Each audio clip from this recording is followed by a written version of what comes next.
Hello guys, so ngayon kung nakikita nyo, dito po ako ngayon sa labas ng teres ng bahay ng ate ko para i-assemble lahat itong mga makina nito na pang makina na pang tahi. So ang juki nga pala is Hindi kami makasend ng GCash kasi nagsimula ito yung pangunahing ginagamit namin sa pagtatahi. So yan siya. Pero kung okay na ang Juki yung ginagamit namin. Tapos yung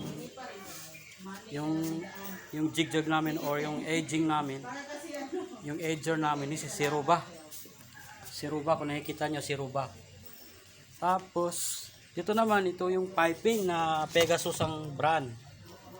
Ito, hindi pa siya na-assemble kasi wala akong kasama, mabigat. So ito yung table ng ito yung table ng i-assemble ko na si Ruba na jigjag. So ito yung mga iba niyang gamit. So nalilito ako guys kasi iba-iba kasi yung mga design ng mga pangtahi or yung pang-aging. So hindi ko alam kung paano i-assemble pero pinag-aaralan ko ngayon.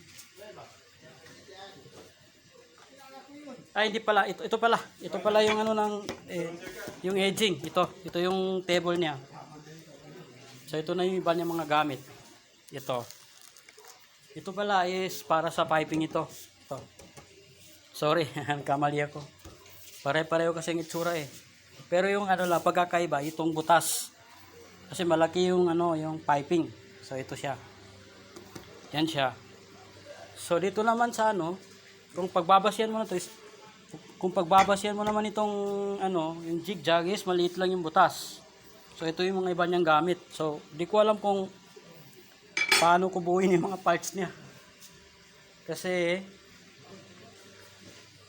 mahirap kasi di ko maintindihan yung manual. So ito yung ng clutch. Ito nga pala yung manual ng clutch ng mga motor ng mga makina.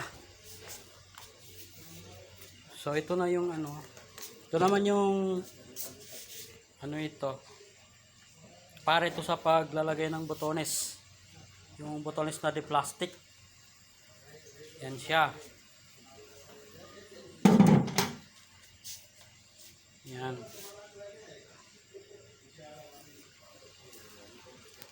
So yun lang guys. So ito yung ito na yung nabuo ko. Mas madali kasi itong i-assemble kaysa sa mga ganyan kasi hindi masyado maraming parts. Dito ako nahihirapan sa dito. So yun lang guys. Salamat sa panonood.